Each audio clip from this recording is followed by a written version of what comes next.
I still remember that night like it happened yesterday. The air in our tiny one-bedroom apartment felt heavy, filled with silence that said everything words couldn't. The fridge hummed louder than usual, maybe because it was almost empty. I sat at the kitchen table, staring at the stack of bills I couldn't pay, my hands shaking around a cold cup of coffee that had been reheated twice.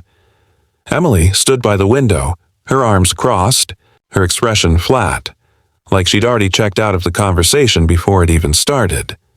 "You said things would get better. Ryan," she said, her voice sharp but calm. "It's been a year. I'm tired of waiting for your big break." I wanted to tell her it was coming, that the startup I'd been building with 2 friends would work out, that all the sleepless nights and instant noodles would mean something soon. But I didn't have proof, just hope, and hope doesn't pay rent. "I just need more time," I said quietly. Emily turned around, her eyes cold in a way I'd never seen before. "Time?" she scoffed. "Ryan, we've been together 5 years. You had time. What you need is a job, a real one." Her words hit harder than I expected. I'd been laid off 2 years earlier from a tech company in San Francisco after a merger, and I'd been chasing my dream ever since, building something of my own. But I was broke. My credit cards were maxed. The car payment was 3 months late, and I could see it in her eyes. She was done. When I didn't respond, she grabbed her bag and said the words that still echo in my head. "Real men don't sit around waiting for miracles. Real men make money." And then she walked out, not just of the apartment, but out of my life. She took what little savings we had left, emptied the joint account, and blocked my number. No explanation, no goodbye message, just gone. That night, I sat on the floor staring at the front door, realizing I had nothing left. No money, no partner, no plan that seemed to make sense anymore.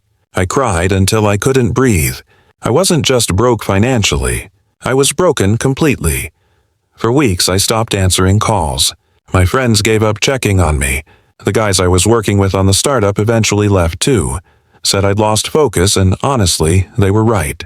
I couldn't code, couldn't think, couldn't sleep. Every time I closed my eyes, I saw her face.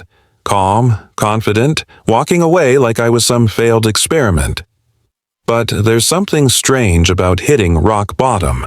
When you have nothing, you start to see things differently. I realized I had 2 choices, stay bitter or rebuild. And for a long time, I didn't know which one I'd pick. One night, around 2 a.m., I went out for a walk, just to clear my head. I ended up at a 24-hour diner on the corner of 9th and Maple. The waitress, an older lady named Carol, looked at me like she'd seen hundreds of guys like me before. "You look like someone who lost something important," she said. "Everything," I muttered. She smiled gently. "Then you got nothing left to lose, baby. That's a good place to start." That line hit me hard. I went home that night and opened my old laptop. The screen flickered, but it still worked. I started reworking the old code I'd abandoned months ago, an app idea that helped small businesses automate their online marketing. Back then, nobody cared, but something in me shifted that night. I wasn't building it for investors or Emily anymore. I was building it for me, for the man she thought was finished. Days turned into nights. I sold my old TV to pay for internet. Took small freelance gigs just to afford food. I coded in coffee shops until they closed, slept 4 hours a night, and kept going. Every small win, every bug fixed, every line of code that worked, felt like a tiny piece of myself coming back. A few months later, something unbelievable happened. I got an email from a local investor who'd seen a demo of my app through a business forum I'd posted on. He wanted to meet. I didn't even have proper clothes, so I borrowed a blazer from my neighbor and patched a hole in my jeans. The meeting was at a small cafe downtown. I was nervous as hell, but when I showed him what I'd built, how it could help small stores boost online visibility without needing a marketing team, he leaned back in his chair and smiled. "You've got something here," he said. "It's raw, but it's real. I'll give you $50,000 to develop it further. Let's see where it goes." That night I walked home in the rain laughing like a crazy person. For the first time in years, I felt alive. I thought about Emily again. her words, her cold expression, the way she said real men make money. I whispered to myself, yeah, real men build it. What I didn't know was that this small moment, that one investor, that one app was the start of something much bigger. Something that would flip my entire life upside down. And months later, when our paths crossed again, she wouldn't just see me. She'd work for me. When the wire transfer hit my account, I just sat there staring at the screen. $50,000. It wasn't a fortune. But to me, it felt like a second chance at life. After months of scraping by, it was the first time I could breathe without wondering how to survive the next day. I rented a small workspace above a laundromat in downtown Austin. It smelled like detergent and damp air, but it was mine. I bought a cheap desk from Craigslist, a used office chair, and an old espresso machine that wheezed every time I turned it on. That little space became my war room. I named the app Boostly. The idea was simple. Help small businesses grow online using AI-driven tools. I started cold emailing local coffee shops, barber shops, and small restaurants. Most ignored me. A few laughed. But one pizza place in Dallas gave me a shot. Within 3 months, their sales were up 40%. They told their friends. Their friends told theirs. Suddenly, I had clients calling me. I still remember the first month we crossed $10,000 in revenue. It wasn't about the money. It was the validation. For the first time since Emily left, I felt like I was worth something again. The investor who'd backed me, Mr. Turner, called one afternoon. "Ryan," he said, "you're doing great. But if you want to grow this fast, you need a team. You can't do it all alone." He was right. So I hired 2 developers from a local university, 1 graphic designer, and a virtual assistant to handle customer emails. Within a year, Boostly was pulling in 6 figures. I bought a small office downtown and hung a framed picture on the wall that said, "Remember why you started." But the truth was, I didn't need the reminder. Every line of code I wrote, every client I signed, every sleepless night, I remembered her. The way Emily looked at me that night, like I was nothing. She had moved to Los Angeles after leaving me. I knew because she'd posted pictures on Instagram. Beach selfies, champagne brunches, designer bags. Her new boyfriend was some real estate guy. For a while, those posts burned like acid. But after a year, I stopped looking. By year 2, Boostly was earning more than $1 million annually. We had 15 employees and clients across 22 states. Mr. Turner introduced me to new investors who helped expand the product into Europe. I started getting invited to conferences, podcasts, business panels. One morning, I woke up to a Forbes article that mentioned my name in a list of top 30 under 30 founders to watch. I laughed out loud. 2 years earlier, I'd been eating ramen and crying on the floor. Life had done a complete 180, but life also has a strange sense of timing. It was a Thursday afternoon. I was reviewing new resumes for a marketing assistant position. HR had shortlisted 5 candidates. I scrolled through them lazily until one name froze me in place. Emily Carter. For a moment, I thought my eyes were playing tricks on me. I clicked the file. Her picture loaded. Same sharp eyes. Same smile that once made my heart stop. I sat back in my chair, stunned. She was applying for a job at my company. Her resume said she'd moved back from Los Angeles 6 months ago. Her marketing firm had gone under after her boss was arrested for fraud. She'd been unemployed for a while. She listed some freelance gigs and volunteer work. Under Career Objective, she'd written, "Looking for a stable position in a fast-growing company with strong leadership." I laughed quietly. "Yeah," I said to myself. "You found one." I didn't tell HR to reject her. I wanted to see what fate had in mind. 2 days later, my assistant walked in.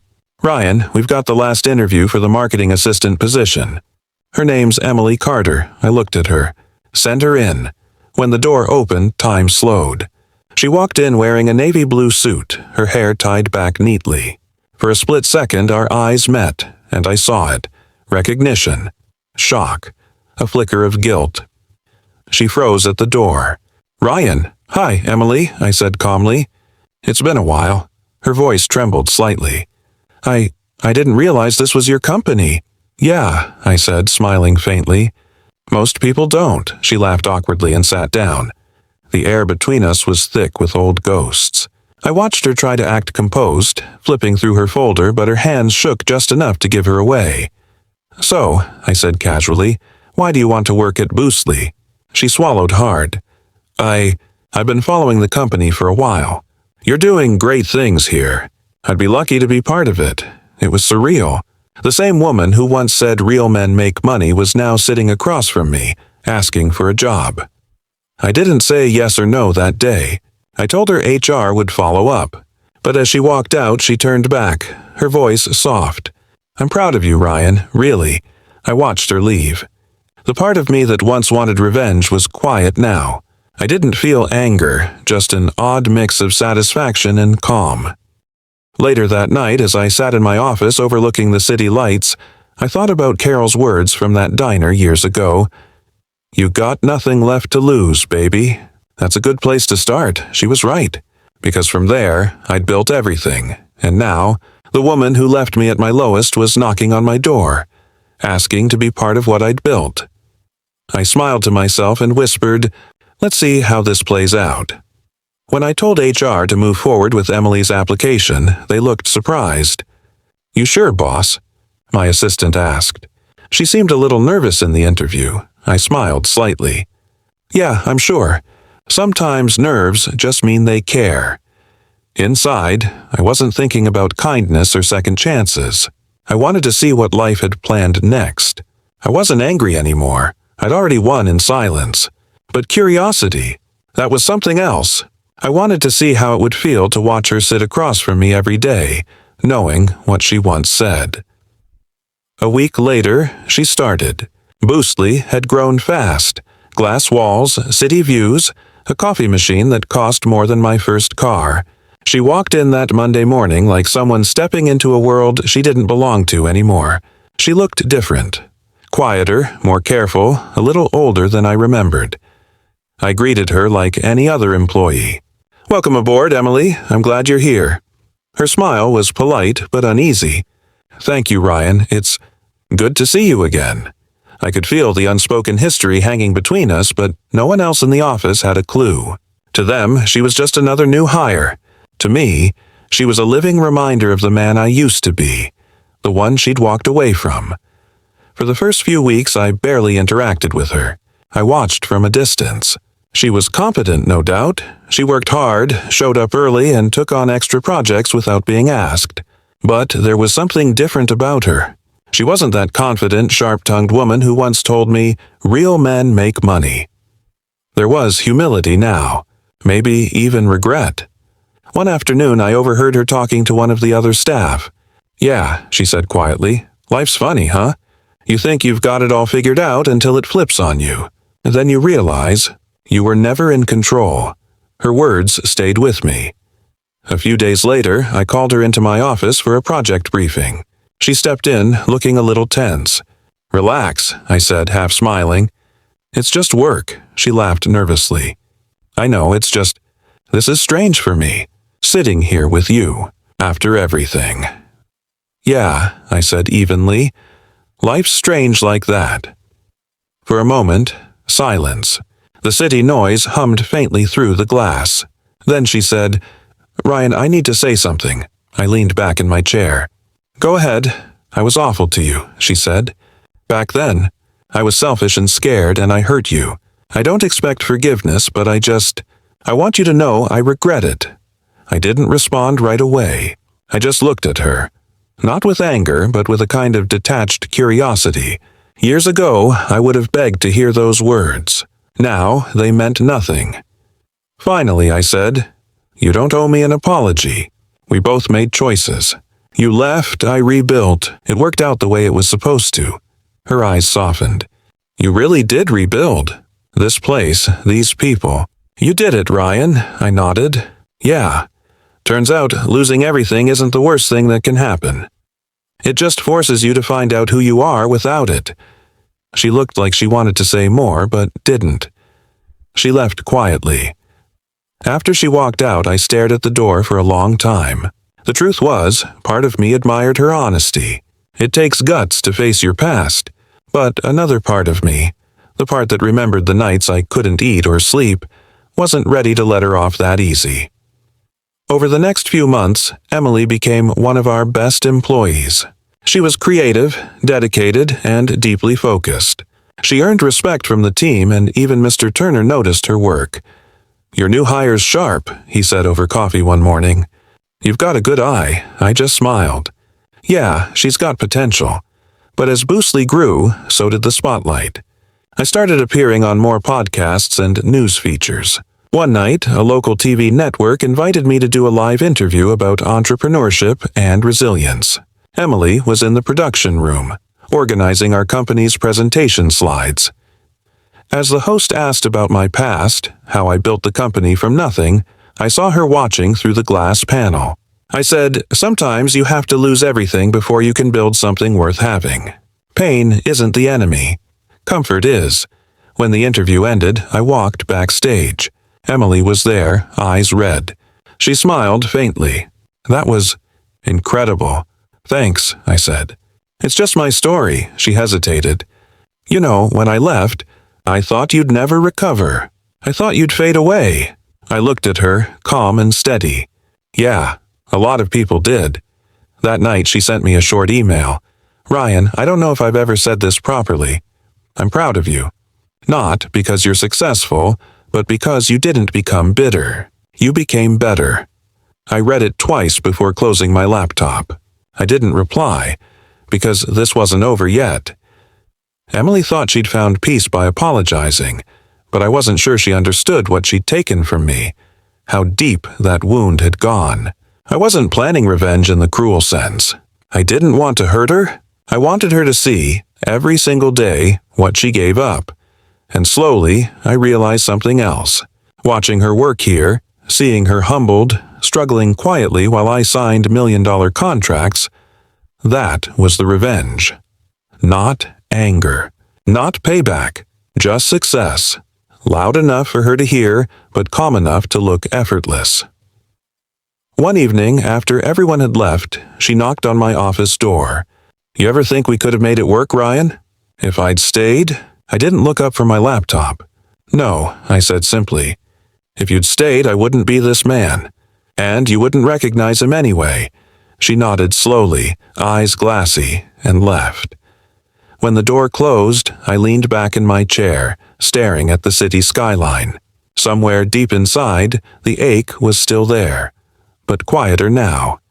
Because for the first time I realized revenge wasn't about making her feel small. It was about finally feeling whole. And that I'd already done. By the time fall rolled around, Boostly had become a force. We'd landed contracts with 3 Fortune 500 companies, moved into a new high-rise office downtown, and doubled our staff. From the outside, everything looked perfect. Glass walls, catered lunches, happy employees. Inside, I felt calm for the first time in years.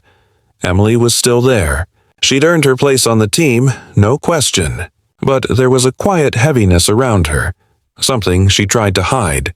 She wasn't the same woman who used to measure people by their bank balance or their car model. Success hadn't just changed me.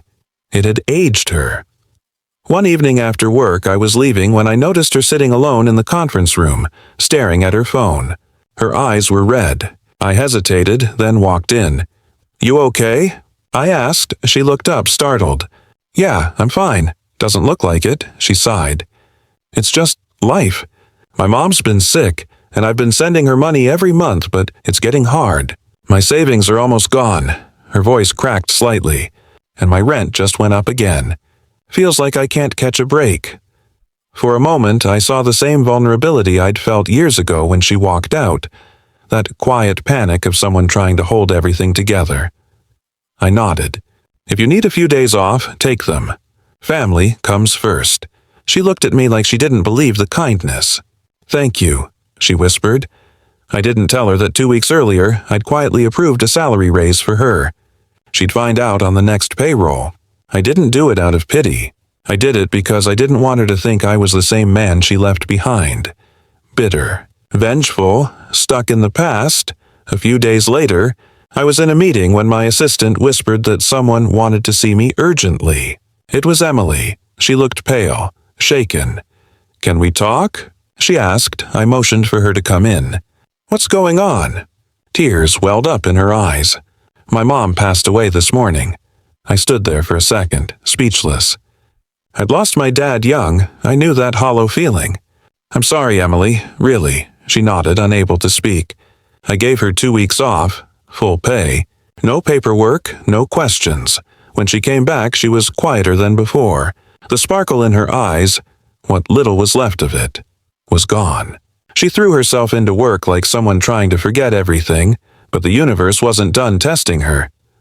A month later, I overheard 2 employees whispering in the break room about a repossession notice. Emily's car had been towed that morning. She'd fallen behind on payments. That night, she came into my office long after everyone had gone home. "Ryan, I need to ask for an advance. I hate to do this, but..." I stopped her. "You don't need to explain." "How much?" She looked down. $2,000. I transferred it immediately. She stared at the screen, tears filling her eyes again. "Why are you being so kind to me after everything I did?" I leaned back in my chair, meeting her gaze. "Because I remember what it's like to be desperate. And I remember how it felt when no one cared." For a moment, we just sat there in silence. Then she whispered, "You're a better person than I ever was." She left before I could respond. I sat there, staring at the door, feeling something strange. Not satisfaction, not triumph. Just peace. Maybe the kind of peace that comes when you finally realize revenge isn't about getting even. It's about not needing to anymore. Weeks passed. Emily got back on her feet, but her pride was gone. She worked hard, stayed quiet, and never complained. She stopped posting the glamorous pictures, stopped pretending she had it all. One Friday evening, we had a company dinner at a rooftop restaurant overlooking the Austin skyline. It was a celebration of our new partnership deal, the one that would take Boostly public in less than a year. As I gave my speech thanking the team, my eyes landed on her. She was smiling, but her gaze was far away, lost in thought. After dinner, as everyone drifted out, she walked up to me. "Ryan, can I ask you something?" "Sure." She hesitated, then said softly, "When you think about what happened between us, do you ever wish things had gone differently?" I paused. "No," I said finally, "because if you hadn't left, I never would have learned who I was. Pain taught me more than comfort ever could." She nodded slowly. "You're right. I used to think love was about being with someone who had everything. Now I know it's about being with someone who's building something, even if it's from nothing." Her voice trembled. "I was blind, Ryan. I'm sorry it took me this long to see it." I looked at her, really looked at her, and for the first time in years, I didn't see the woman who broke me. I saw someone human, fragile, flawed. "It's okay," I said gently. "We both did what we thought we needed to. The difference is, I had to fall apart to become this. You just had to watch it happen." She smiled sadly. "You're a good man." "Maybe," I said. "But I didn't become one until you left." She turned to leave, but stopped at the door. "I hope someday someone loves you the way you deserve to be loved." When she was gone, I stood by the window, the city lights stretching far into the distance. I thought about everything. The nights I'd gone hungry, the humiliation, the grind, the comeback, and now this quiet ending. Revenge wasn't fire anymore. It was reflection. And for the first time in a long time, I realized I didn't need her to regret leaving me. The best revenge was the man I'd become without her. Winter came early that year. Austin doesn't usually get cold enough for frost, but that December, the air felt sharp, like the whole city had gone quiet. Boostly was preparing for its biggest moment yet, our IPO announcement. Investors were flying in, media outlets wanted exclusives, and my calendar was packed with meetings. Life was everything I used to dream about. Success, power, recognition. But deep down, there was still a quiet part of me that wondered how Emily was holding up. She'd been different since that rooftop dinner. She still did her job well, but her energy had changed. I noticed the small things. Dark circles under her eyes, skipped lunches, the way she'd stare at her computer screen long after everyone had gone home. One night, it was almost 10 p.m., and the office was empty except for the soft hum of computers. I was about to leave when I saw her still sitting there, typing slowly, her head resting on one hand. "Emily," I said, walking over, "go home. You've done enough for today." She looked up, startled, then forced a smile. "I'm fine, Ryan, just finishing up this report." I pulled out the chair beside her and sat down. "You've been saying that all week. What's really going on?" Her eyes filled with tears before she could answer. She tried to hold it in, but her voice broke. "I got a call from the bank. They're foreclosing on my mom's house. I thought I had more time." I frowned. "I thought you said your mom passed away." "She did," she whispered. "But it was still her house, the only thing she left me. I've been paying the mortgage, but with everything lately..." I fell behind. I leaned back, exhaling. "How much are we talking about?" $32,000, she said, barely above a whisper. They gave me 10 days. Silence filled the room. 32,000 wasn't a small amount. But for me now, it was nothing. For her, it was everything. I looked at her, remembering the woman who once said real men make money, the one who'd walked out when things got hard. Now she sat here, quiet, tired, and broken in a way I once was. "I'll take care of it," I said finally. Her head snapped up. "What? No, Ryan, I can't let you—" "It's done," I said. "Consider it a bonus for your work." She shook her head, tears spilling down her cheeks. "I don't deserve this." "Not from you," I smiled faintly. "Maybe not. But I'm not doing it for you. I'm doing it for the version of me who once begged for help and never got it." She covered her face, crying silently. I didn't say anything, just stood up and left her there to breathe. The next morning, she came into my office. Her eyes were red, but there was something different in her posture, a strange mix of relief and shame. She placed a small white envelope on my desk. "What's this?" I asked. "A resignation letter," she said quietly. "I can't work here anymore. Not after everything you've done. It doesn't feel right." I looked at her for a long moment. "You think walking away again makes it right?" She blinked. "That's not fair." "No," I said. "It's not.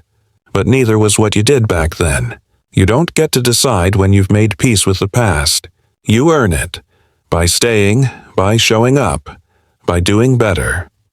She didn't say anything for a while. Then she picked up the envelope and tore it in half. "Okay," she whispered. "I'll stay." Over the next few months, something changed between us. Not romantic. That part of our story was gone forever. But human. There was respect now. Quiet, unspoken respect. She worked harder than ever, and for the first time I saw glimpses of the woman I used to believe in. Only softer, humbler, wiser. She didn't talk much about her past, and I didn't ask. Then came the day of the IPO announcement. The office was buzzing with excitement. Cameras, journalists, champagne. The whole deal. When the numbers flashed on the big screen, the room erupted in cheers. Boostly had gone public at a valuation of $480 million. I stood there, watching it all, the people clapping, the flashes, the noise, and for a second, it felt surreal. Then, out of the corner of my eye, I saw Emily standing by the window, tears in her eyes, smiling faintly.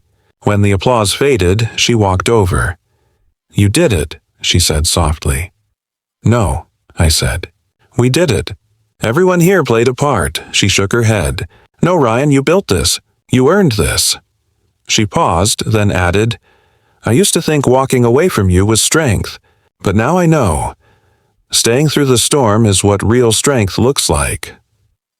I didn't say anything. I just nodded. Later that night, after everyone left, I stood alone in the office. The city stretched out below, glowing in gold and white. For years, I'd dreamed of this exact view. Success, freedom, peace. And now that I had it, I didn't feel triumph. I felt stillness. Emily walked in one last time.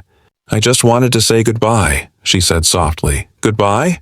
I asked. She smiled. "I got a job offer in Seattle. It's a big opportunity. I think it's time I start over." For real this time. I nodded slowly. Then take it. You've earned your clean slate. She hesitated at the door. Ryan, I never loved anyone the way I loved you. I just didn't know what love really was back then. I didn't respond. She waited for a moment, then smiled sadly and walked out. When the elevator doors closed, I turned back toward the window. The skyline shimmered against the dark. I thought about every version of myself. The broke man, the dreamer, the fighter, the one who cried when she left. They'd all led me here. And as I watched the city lights flicker, I realized something profound. Revenge wasn't power. It was peace. It was being able to wish her well and mean it. Because sometimes the sweetest victory isn't proving someone wrong. It's proving yourself right. The following spring, Austin was alive again. The air smelled of rain and cut grass, and the city felt softer somehow. Quieter. Slower. It had been 6 months since the IPO and 4 since Emily left for Seattle. The office was thriving. We'd opened 2 new branches, hired 50 more employees, and signed a deal with a major tech firm in New York. But success felt different now. I didn't wake up chasing revenge anymore. I woke up curious about what came next, about what kind of man I could still become without the weight of my past pulling me backward. Every Friday morning, I made it a ritual to stop by the same diner where it all began, the one with Carol, the waitress who told me, "You got nothing left to lose, baby." The place hadn't changed much. The same flickering neon sign, the same cracked booths, the same smell of burnt coffee and pancakes. Carol still worked there. She recognized me right away, even though I wasn't the skinny, exhausted kid she'd once met. "Well, look who's back," she said with a grin. "You finally made it, huh?" I smiled. "Yeah, I guess I did." She poured me coffee just like she did years ago. "So tell me, how's life when you got something to lose again?" That question hit me harder than I expected. I thought about Emily, about everything we'd been through, the heartbreak, the silence, the years of rebuilding. "It's quieter," I said finally, "and somehow that's a good thing." Carol nodded like she understood. "Peace is better than excitement, honey. You'll see." That night, after leaving the diner, I drove down to the old apartment complex where Emily and I used to live. The building looked smaller now, more worn out than I remembered. The window of our old unit was cracked, the paint peeling. I parked across the street and just sat there, not out of nostalgia, more out of gratitude. That tiny apartment had been my lowest point. It was where I lost everything, and where I learned what starting over really meant. My phone buzzed. It was a message from an unknown number. "Hey Ryan, it's Emily. I hope this isn't weird, but I just wanted to say thank you. Seattle's been good for me. I'm working for a nonprofit now, helping small business owners get started. Every time I meet someone who's struggling, I tell them about this guy who lost everything and built something beautiful out of it. You changed how I see people, how I see life. Thank you." I stared at the message for a while, the city lights reflecting off my windshield. Then I typed back, "I'm glad you found peace, Emily. You deserve it. Take care of yourself." I hit send and sat there quietly. No more anger. No more resentment. Just closure. A week later, I was invited to give a talk at a university. From broke to billionaire. Lessons in resilience. I stood on stage in front of a few hundred students. Some were there for business advice, others just for inspiration. But I didn't talk about money or success. I talked about pain, about how failure breaks you open in ways nothing else can. Everyone wants the win, I told them. But it's the loss that teaches you who you are. The people who walk away, let them. The ones who doubt you, let them. Because one day they'll watch you become everything you said you'd be, and you won't even need them to notice. When the lecture ended, a young man came up to me nervous, eyes full of something familiar. Desperation mixed with hope. "Sir," he said, "my girlfriend left me last month. I lost my job too. I don't even know where to start anymore." I smiled at him. "That's the best place to start." "Trust me," he frowned. "Why?" "Because when you have nothing," I said softly, "you're finally free to build something that's yours." He nodded slowly like he was trying to believe it. I clapped him on the shoulder and walked out of the hall into the evening light. As I stepped outside, the air was warm, the sky a soft orange fading into blue. For a moment, I thought about all the versions of me that had existed. The broke kid, the dreamer, the broken man, the builder, the boss. They all felt like chapters in a book I'd finally finished reading. But this was the part no one talks about. The calm after the storm. The part where you stop needing to prove anything to anyone. That night, I drove to my lake house, a quiet place I'd bought a few months earlier. No noise, no crowds, just still water and the sound of crickets. I sat on the deck with a cup of coffee and watched the moon reflect on the surface. I thought of Emily one last time. Not with anger, not with longing, but with gratitude. Because if she hadn't left, I never would have learned how to stand.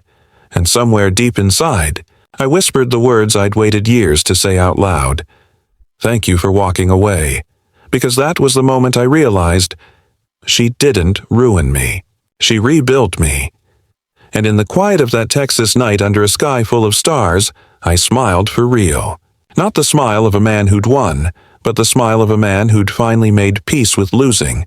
The kind of peace money can't buy. The kind of peace revenge can't touch. The kind of peace that feels like freedom. You know, people think success is about money, but the truth is, it's about peace. It's been years since she left, and years since I thought I'd never recover. Now, I walk into the same diner I used to hide in when I was broke, the one where an old waitress once told me, "You got nothing left to lose, baby." She was right, because losing everything was the best thing that ever happened to me. I built my company from that pain. I rebuilt my life from the ground up, and when I finally made it, I didn't feel revenge. I felt peace. One day, I got a text from her, Emily. She said, "Seattle's good. I'm helping small business owners now. I tell them about this guy who lost everything and built something beautiful out of it. You changed how I see life. Thank you." I stared at the message for a long time. Then I smiled and typed back, "I'm glad you found peace, Emily. You deserve it. No anger. No pain. Just closure." A few days later, I gave a talk at a university. Afterward, a young man came up to me and said, "Sir, my girlfriend left me. I lost my job too. I don't even know where to start." And I told him, that's the best place to start. Because when you have nothing, you're finally free to build something that's yours. That night, I sat by the lake, looking up at the stars. For the first time in my life, I wasn't chasing anything. I wasn't proving anyone wrong. I whispered into the quiet air, "Thank you for walking away." Because she didn't destroy me. She rebuilt me, and that was the sweetest kind of revenge.